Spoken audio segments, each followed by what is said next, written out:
Muy buenos días, muy buenas tardes o muy buenas noches tengan todos ustedes, mis queridos amigos, mis queridas amigas y por supuesto, claro que sí, todos ustedes, los que están en medio.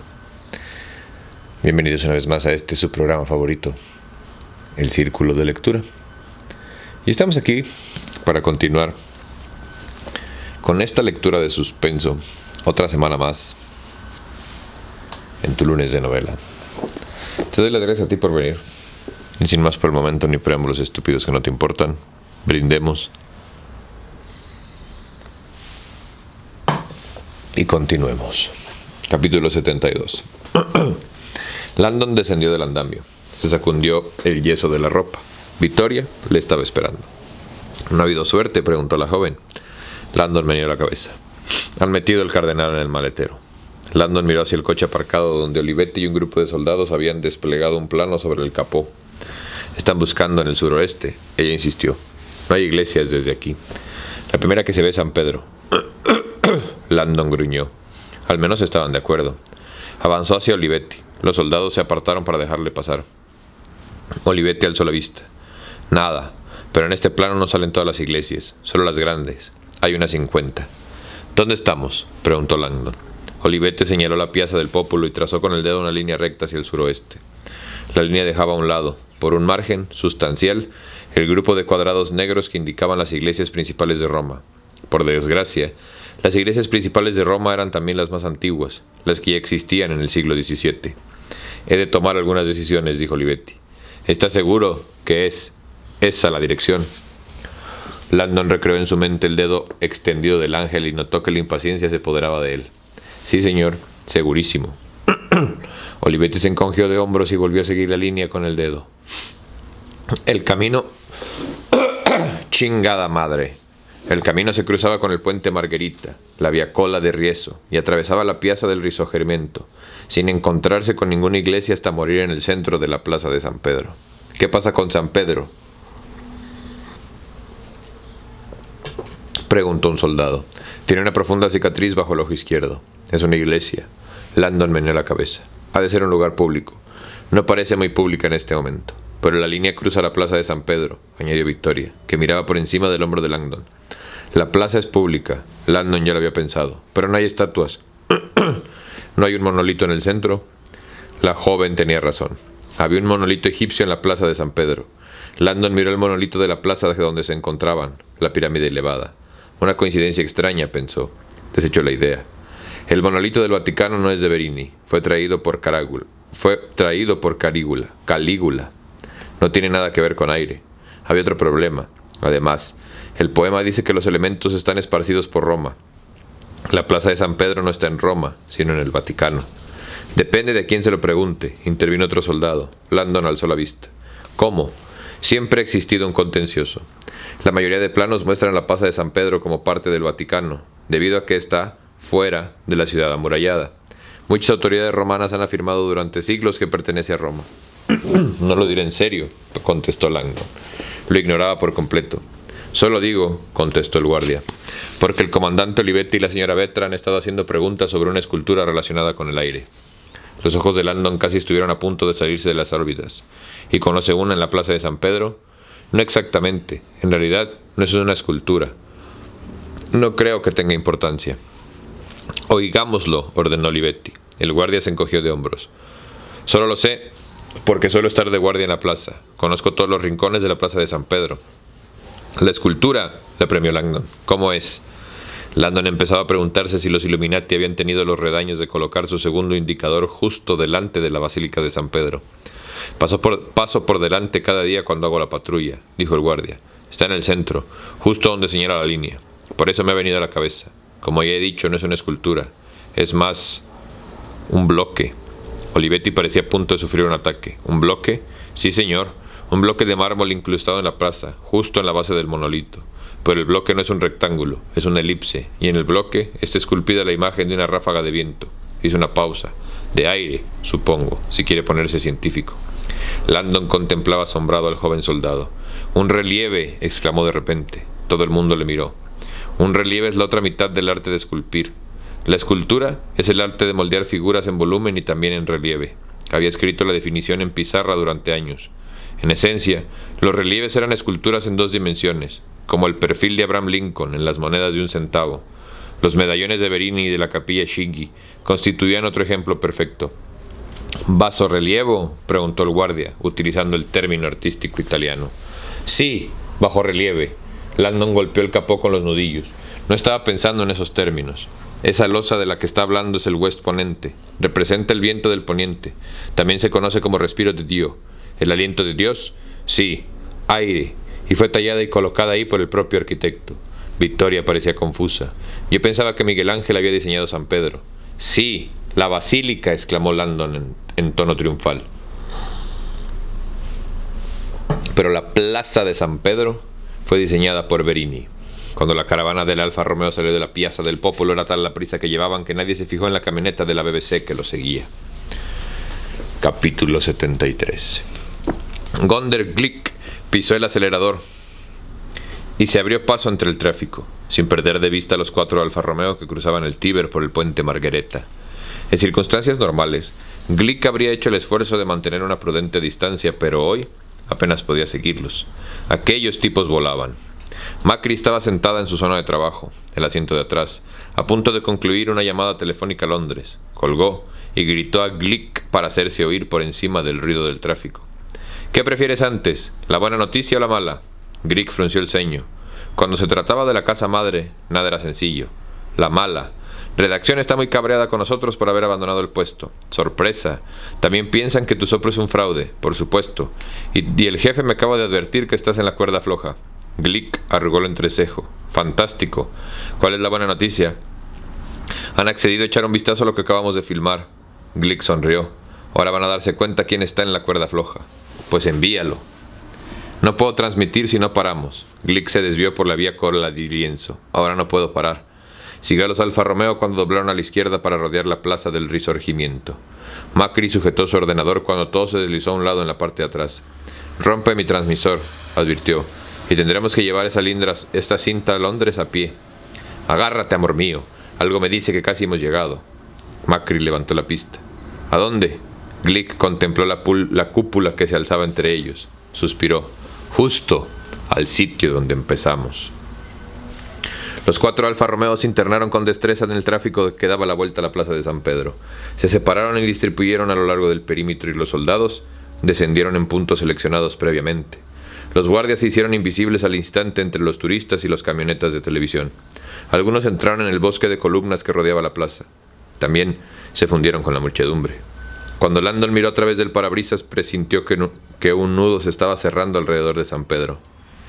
Además de los hombres que Olivetti acababa de enviar, el comandante había llamado por radio al Vaticano, a fin de destacar guardias de paisano en el centro de la plaza, donde se hallaba el West Ponente, el bajorrelieve de Verini. Mientras Landon escrutaba los espacios abiertos de la plaza, una pregunta familiar le atormentó. ¿Cómo piensa el asesino de los Illuminati salirse con la suya? ¿Cómo meterá un cardenal entre toda esta gente y le asesinará delante de todo el mundo? Consultó su reloj. Eran las 9 menos 6.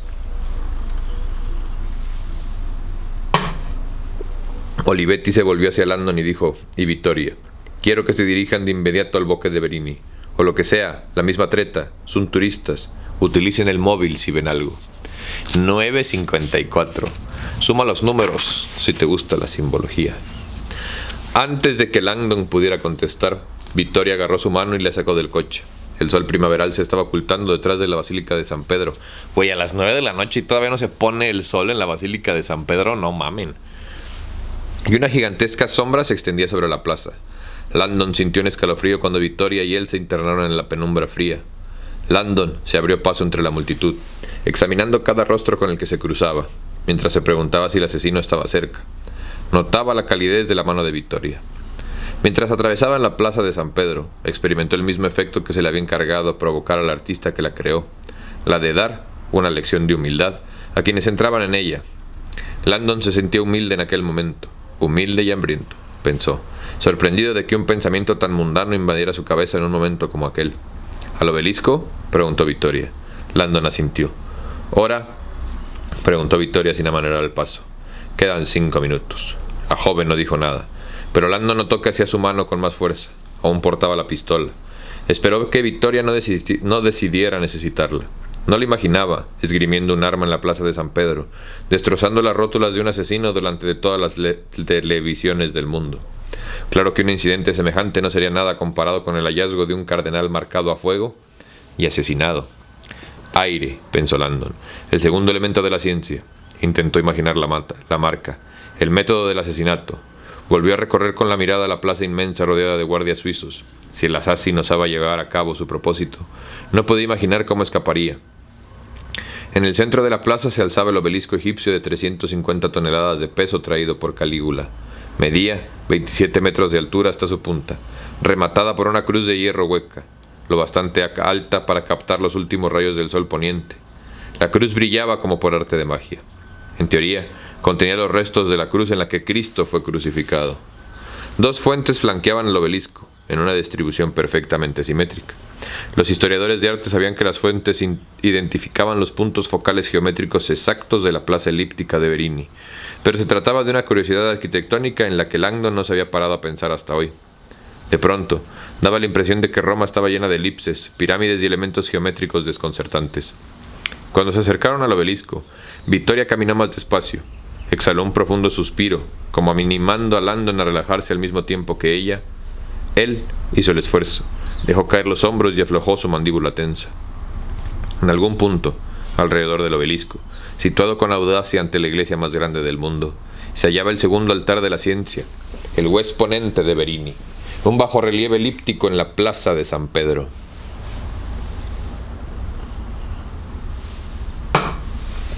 Gunther Glick observaba desde las sombras de las columnas que rodeaban a la plaza. Cualquier otro día, el hombre de la chaqueta de tweed y la mujer en pantalones cortos kaki, no le habían interesado en lo más mínimo. Parecían turistas admirando la plaza.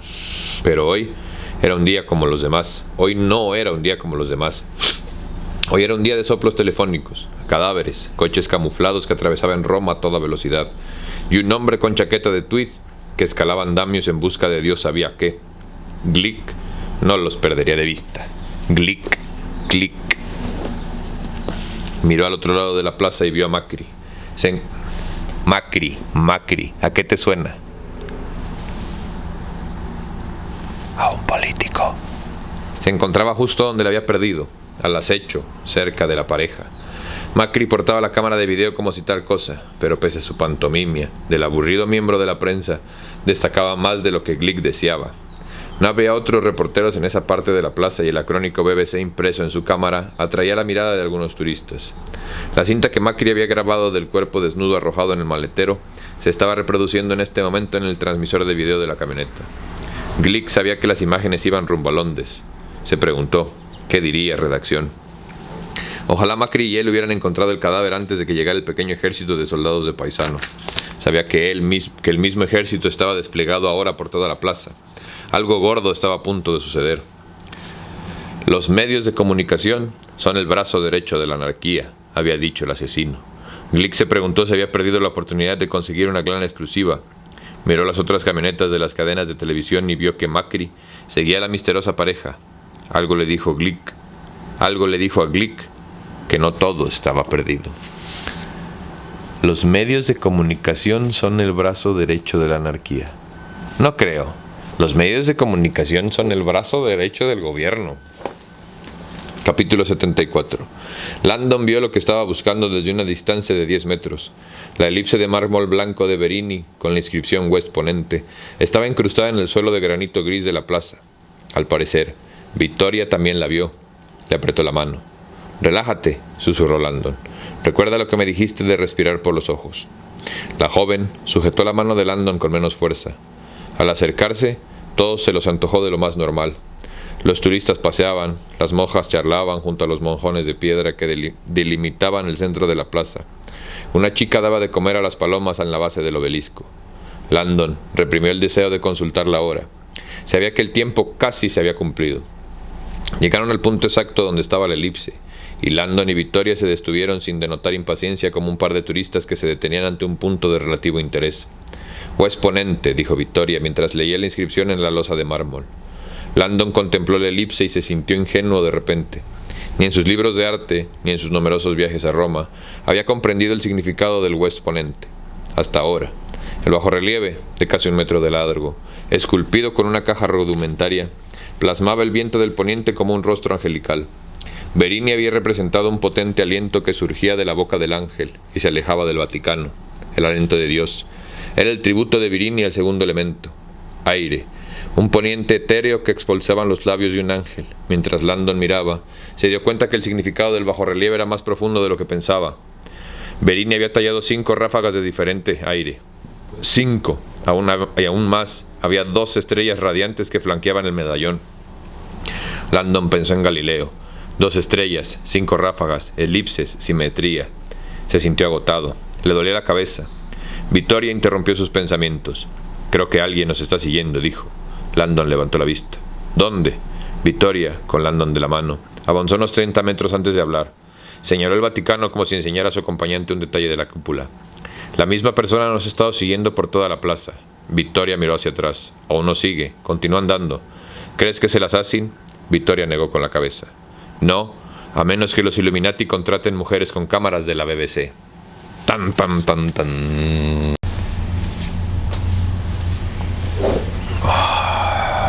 Capítulo 75. Landon fue el primero en acercarse a la niña. Chingano. Cuando las campanas de San Pedro empezaron a repicar ensordecedoramente, tanto Landon como Vittoria pegaron un bote. Era la hora. Se habían alejado del ponente, con la intención de despistar a la reportera, pero ahora regresaban al punto donde estaba el relieve. Pese a las campanadas, la zona parecía gozar de una calma perfecta. Los turistas paseaban, un indigente ebrio dormitaba en la base del obelisco. Una niña daba de comer a las palomas. Landon se preguntó si la reportera habría asustado al asesino. Lo dudo, decidió, cuando recordó la promesa del asesino. Convertiré a vuestros cardenales en luminarias de los medios de comunicación. Cuando el eco de la 9ª campanada se desvaneció, un plácido silencio se adueñó de la plaza. Entonces, la niña se puso a chillar. Capítulo 75. Landon fue el primero en acercarse a la niña. Horrorizada, señalaba hacia la base del obelisco, donde un borracho viejo y decrépito se encontraba recostado sobre las escaleras. El estado del hombre era lamentable. Al parecer, era uno de los tantos indigentes de Roma. El pelo gris le caía en mechones grasientos sobre la cara y tenía el cuerpo envuelto en una especie de tela sucia. La niña seguía chillando cuando se perdió entre la muchedumbre. Landon sintió una oleada de miedo cuando corrió hacia la pitrafa humana. Una mancha comenzaba a teñir profusamente los harapos del hombre. Sangre, oscura y fresca. Después fue como si todo sucediera a la vez. El anciano pareció doblarse por la cintura y se inclinó hacia adelante. Landon corrió, pero era demasiado tarde. El hombre se derrumbó por las escaleras y se estrelló, el rostro contra el pavimento. Permaneció inmóvil. Landon se puso de rodillas. Vittoria llegó a su lado. Una muchedumbre empezaba a congregarse a su alrededor. Vittoria apoyó los dedos sobre la garganta del hombre. «Aún tiene pulso», dijo. «Dale la vuelta». Landon ya se había puesto en acción. Sujetó al anciano por los hombros y le dio la vuelta. En ese momento parte de los harapos parecieron desprenderse como carne muerta. El hombre se desplomó de espaldas. En el centro de su pecho desnudo había una amplia zona de carne chamuscada. Vittoria lanzó una exclamación ahogada y retrocedió. Landon se sentía paralizado entre la náusea y el estupor. El símbolo poseía una terrorífica sencillez. Guáchalo. Ahí le hace zoom. «Aire», dijo Vittoria con voz estrangulada. «Es él». Guardias suizos aparecieron como por arte de magia, gritaron órdenes y corrieron en pos de un enemigo invisible. Cerca, un turista explicaba que, tan solo minutos antes, un hombre de tez oscura había tenido la amabilidad de ayudar a este pobre indigente a cruzar la plaza. Incluso se había sentado un momento en la escalera con él, antes de desaparecer entre la multitud. Vittoria rasgó los harapos que cubrían el abdomen de la víctima. Tenía 2 heridas profundas, como pinchazos a cada lado de la marca, justo debajo de su caja torácica. Echó hacia atrás la cabeza del hombre y empezó a aplicarle el boca a boca. Landon no estaba preparado para lo que sucedió a continuación. Cuando Vittoria sopló, las heridas hiciaron y la sangre botó expulsada, como los chorros de una ballena. El líquido salado alcanzó a Landon en plena cara. Vittoria paró en seco, horrorizada, y luego miró las 2 perforaciones. Landon se secó los ojos, los agujeros borboteaban, los pulmones del cardenal estaban destrozados. Había muerto. Vittoria cubrió el cadáver cuando la guardia suiza se acercó. Landon se sentía desorientado. Entonces la vio. La mujer que los había seguido estaba acuclillada cerca. Cargaba al hombro su cámara de video de la BBC y estaba filmando. Landon y ella cruzaron una mirada y comprendió que lo había rodado todo. Entonces, como una gata, la mujer se puso de pie. Qué feo.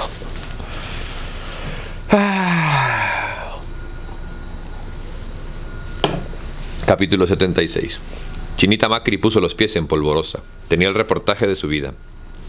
La cámara le pesaba como un ancla mientras cruzaba la plaza de San Pedro entre la muchedumbre. Daba la impresión de que todo el mundo se movía en dirección contraria a ella, hacia el tumulto. Macri intentaba alejarse lo máximo posible. El hombre de la chaqueta de tweed la había visto, y ahora intuía que otros la perseguían. Hombres que no podía ver, que la acorralaban desde todos lados. Macri aún estaba impresionada por las imágenes que acababa de grabar. Se preguntó si el hombre muerto era quien temía. De repente el misterioso contacto telefónico de Glick se le antojó un poco menos loco. Mientras corría en dirección de la camioneta de la BBC, un joven de aire militar emergió de la multitud delante de ella. Sus ojos se encontraron y ambos se detuvieron.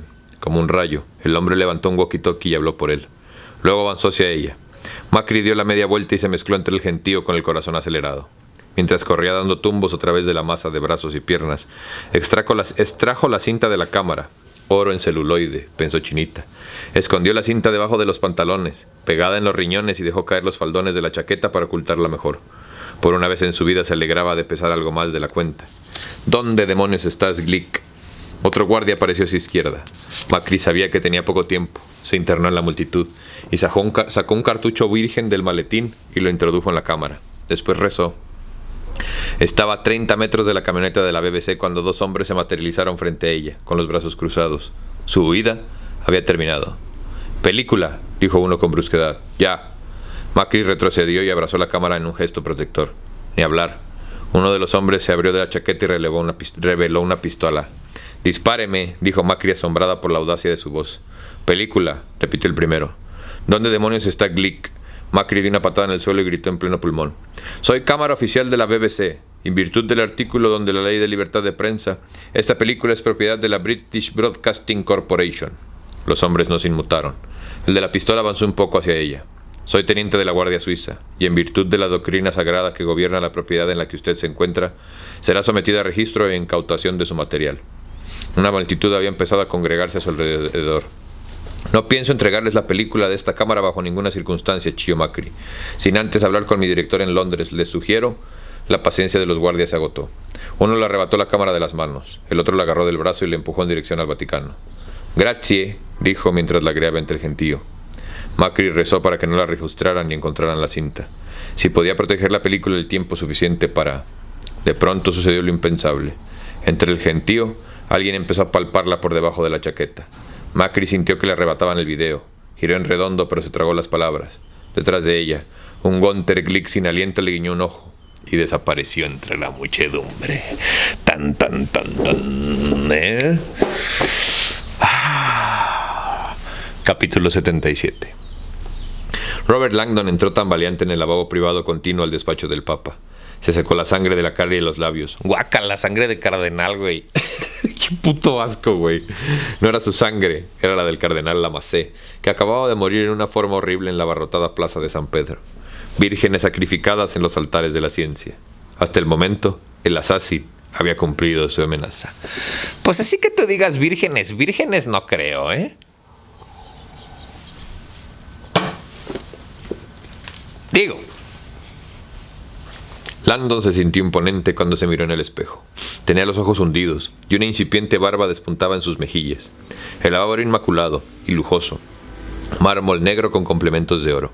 Toallas de algodón y jabón de manos perfumado.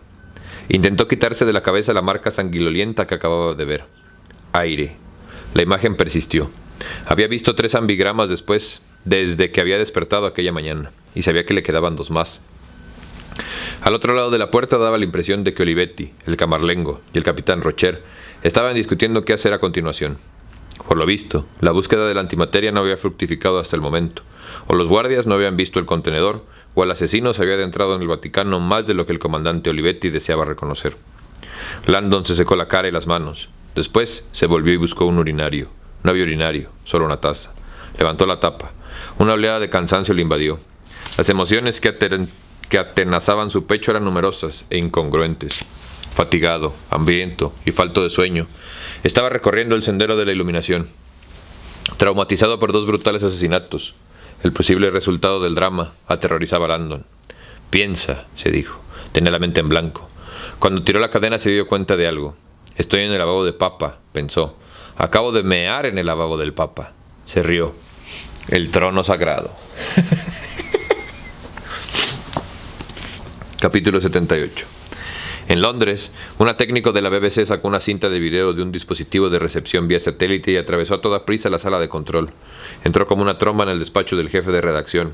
Introdujo la cinta en el aparato de video y pulsó el botón de reproducción. Mientras visionaban la cinta, le contó la conversación que acababa de sostener con Gurten Glick, corresponsal en la Ciudad del Vaticano. Además, los archivos fotográficos de la BBC habían confirmado la identidad de la víctima encontrada en la plaza de San Pedro. Cuando el jefe de redacción salió de su despacho, agitó una campanilla. Todo el mundo dejó lo que estaba haciendo. «Directo en 5 minutos», tronó el hombre. «Que se preparen los corresponsales. Coordinadores de los medios, llamad a vuestros contactos. Vamos a vender un reportaje. Y tenemos las imágenes». Los coordinadores de venta agarraron sus rolodexes. El Rolodex era como una madre como estas, pero se usaba así y estaba lleno de tarjetas de presentación, güey. Entonces era como un... pues como un rollo que giraba y se iban haciendo así como lo que utilizan los fanáticos de las tarjetas, güey, para guardar cosas, algo así. Entonces era de que y ya veías las agendas y los teléfonos. Duración de la filmación, gritó uno. 30 segundos, contestó el jefe. Contenido, homicidio en directo. Los coordinadores se sintieron espoliados. Tarifa y uso de explotación, $1 millón per cápita. Todas las cabezas se alzaron. ¿Qué? Ya me habíais oído. Quiero las mejores, CNN, MSNBC y las 3 grandes. Ofreced un pase previo. ¿Qué ha pasado?, preguntó alguien. ¿Han despellejado vivo al primer ministro? El jefe negó la cabeza. Algo mejor. En aquel preciso momento, en algún lugar de Roma, el assassin disfrutaba de un fugaz momento de descanso en una cómoda butaca. Admiró la legendaria instancia en la que se encontraba. Estoy en la iglesia de la iluminación, pensó, la guarida de los Illuminati. No podía creer que todavía se conservara después de tantos siglos. Llamó al reportero de la BBC con la que había hablado antes. Había llegado el momento. El mundo aún no había escuchado la noticia más estremecedora de todas. Capítulo 79. Victoria Vetra bebió un vaso de agua y se sirvió con aire ausente una pasta de una bandeja que había traído un guardia suizo. Sabía que debía comer, pero no tenía apetito. El despacho del Papa estaba lleno a rebosar, y tensas conversaciones resonaban en las paredes. El capitán Rocher, el comandante Olivetti y media docena de guardias analizaban los acontecimientos y debatían el siguiente paso. Robert Langdon estaba mirando la plaza de San Pedro. Parecía acabado. Victoria se acercó. ¿Ideas? Langdon sacudió la cabeza. ¿Una pasta? Langdon pareció animarse cuando vio comida. Pues sí, gracias. Comió con voracidad. La conversación que tenía lugar a sus espaldas enmudeció de repente cuando 2 guardias suizos entraron con el camarlengo venteresca. Si el hombre parecía agotado antes, pensó Victoria, ahora parecía consumido. ¿Qué ha pasado?, preguntó el camarlengo a Olivetti. A juzgar por la expresión del sacerdote, ya debía de saber lo peor. El informe oficial de Olivetti fue como un parte de bajas en combate. Recitó los hechos con eficiencia. El cardenal Ebner fue encontrado muerto en la iglesia de la Santa María Popolo, justo después de las 8 de la noche. Fue estrangulado y marcado con el ambigrama de tierra. El cardenal Lamacé fue asesinado en la plaza de San Pedro hace 10 minutos. Murió a consecuencia de perforaciones en el pecho. Le marcaron la palabra aire, también un ambigrama. El asesino escapó en ambos casos. El camarlengo cruzó la estancia y se sentó pesadamente ante el escritorio del Papa. Agachó la cabeza. No obstante, los cardenales Guidera y Baggia siguen con vida. El camarlengo alzó la cabeza con expresión contrita. ¿Es este nuestro consuelo? 2 cardenales han sido asesinados, comandante, y los otros 2 no vivirán mucho más, a menos que los encuentre. Los encontraremos, aseguró Olivetti. No desespero. ¿No desespera? Solo hemos cosechado fracasos. Eso no es verdad. Hemos perdido 2 batallas, ignore, pero estamos ganando la guerra. Los Illuminati se proponían convertir esta noche en un circo mediático. Hasta el momento hemos frustrado su plan. Los cadáveres de ambos cardenales han sido recuperados sin incidentes. Además, continuó Olivetti, el capitán Rocher me dice que está haciendo grandes procesos en la búsqueda de la antimateria. El capitán Rocher avanzó con su boina roja. Victoria pensó que parecía más humano que los demás guardias. Severo, pero no tan rígido. Rocher habló con voz conmovida y cristalina como un violín. Confío en que localizaré el contenedor antes de 1 hora. Signore.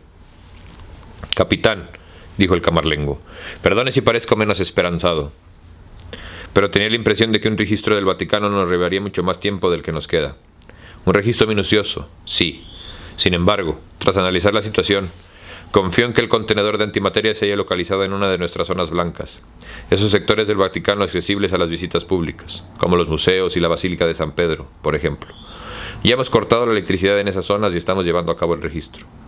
¿Pretende registrar tan solo un pequeño porcentaje del Vaticano? Sí, signore. Es muy importante que un intruso hubiera accedido a las zonas interiores. Es muy improbable que un intruso hubiera accedido a las zonas interiores del Vaticano. El hecho de que la cámara de seguridad desapareciera fue rodada de una zona de acceso público, la escalera de un museo. Implica que el intruso tenía acceso limitado. Por lo tanto, solo pudo colocar la cámara y la antimateria en otra zona de acceso público. Es en esas zonas donde estamos concentrando nuestra búsqueda. Pero el intruso secuestró a 4 cardenales. Eso implica una infiltración mayor de la que pensábamos. No necesariamente. Hemos de recordar que los cardenales pasaron gran parte del día de hoy en los museos vaticanos y en la Basílica de San Pedro, disfrutando de esos espacios sin multitudes. Es probable que los cardenales fueran raptados en esas zonas. Pero, ¿cómo lo sacaron de la ciudad? Aún estamos analizando eso. Entiendo. El camarlengo suspiró y se levantó. Caminó hacia Olivetti. Comandante, me gustaría escuchar sus planes de evacuación. Aún estamos en ello, signore. En el interín, confío en que el capitán Rocher encontrará el contenedor. El capitán dio un taconazo, como si agradeciera el voto de confianza. Mis hombres ya han registrado 2/3 de las zonas blancas. Nuestra confianza es elevada. Dio la impresión de que el camarlengo no compartía aquella confianza. En aquel momento, el guardia de la cicatriz debajo del ojo entró con una tablilla y un plano. Se encaminó hacia Langdon.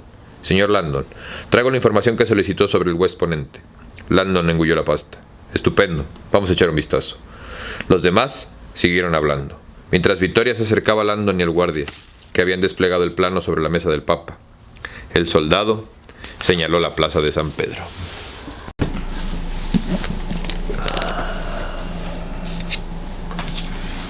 Nosotros estamos aquí.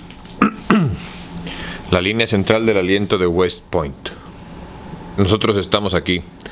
La línea central del aliento del West Poniente apunta al este, alejándose del Vaticano.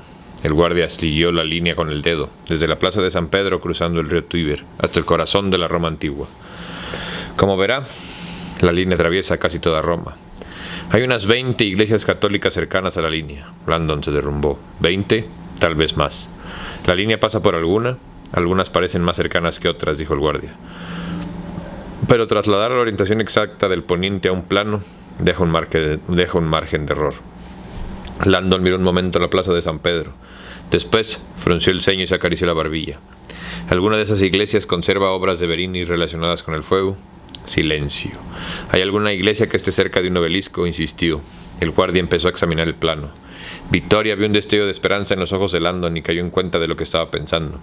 Tiene razón. Los primeros 2 indicadores habían estado localizados en plazas que tenían obeliscos, o cerca.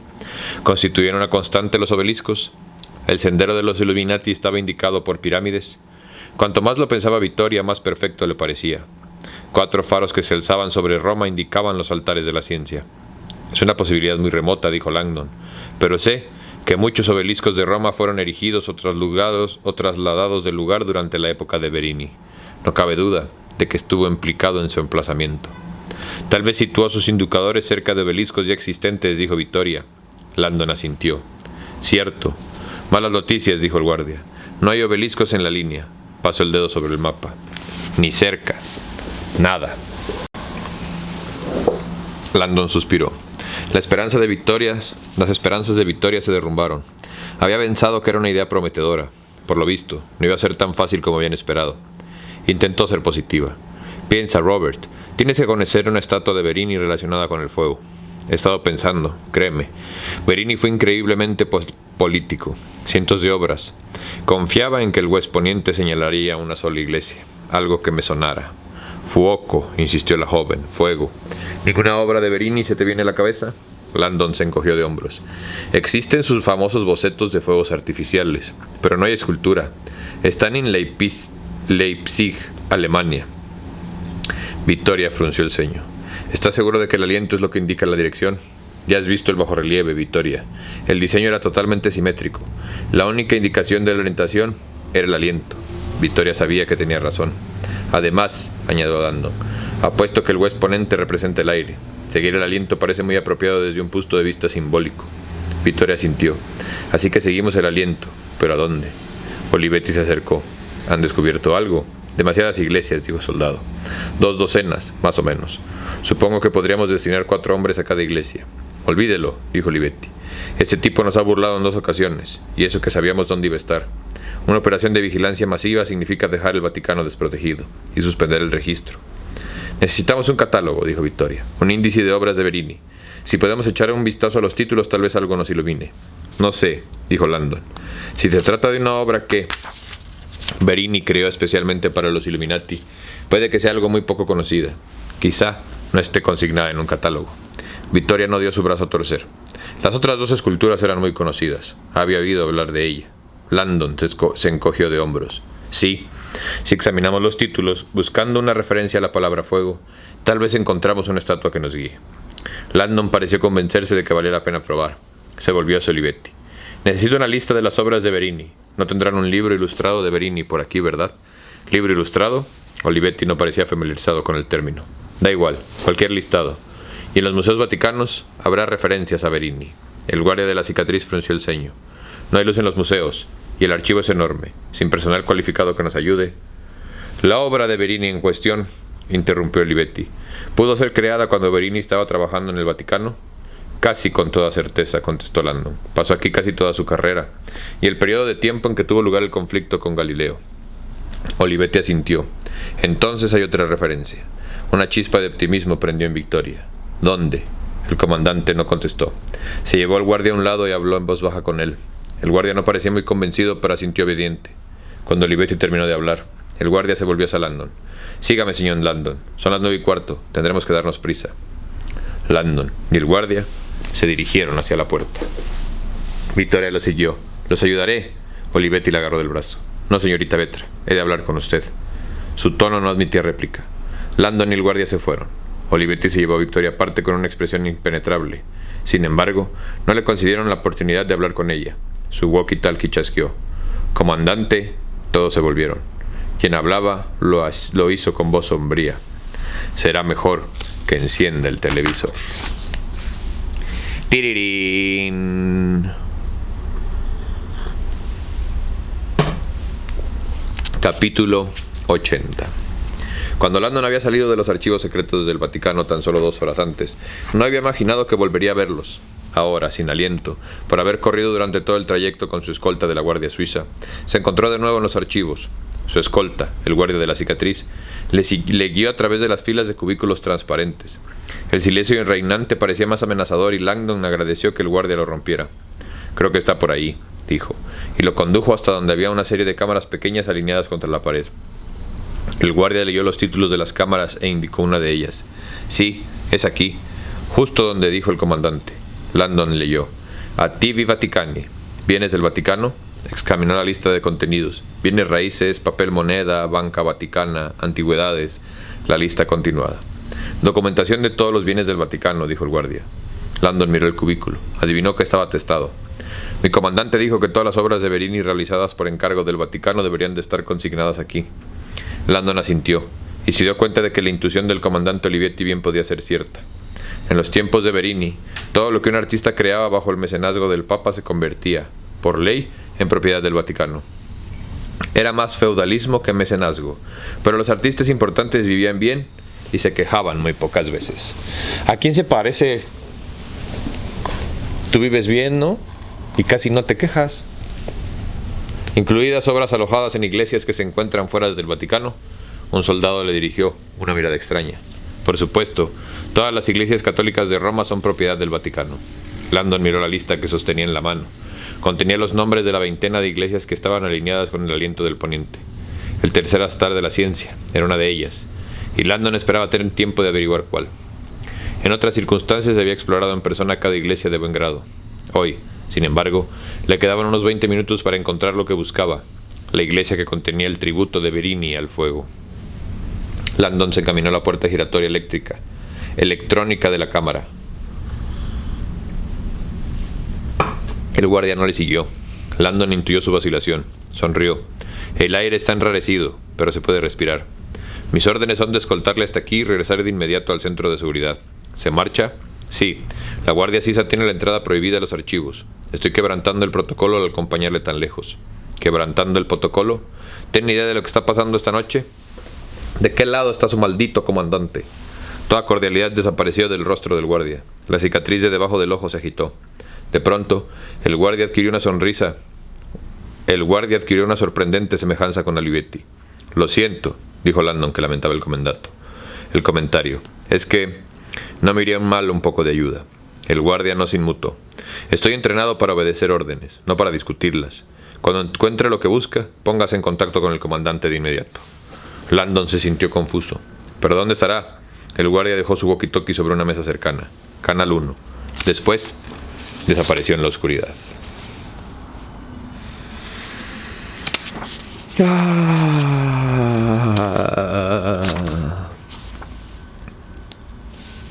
Y aquí le vamos a dejar por hoy. Muchísimas gracias por venir a tu ejercicio de resistencia cultural favorito. Yo soy Barbitas y nos vemos pronto. Adiós.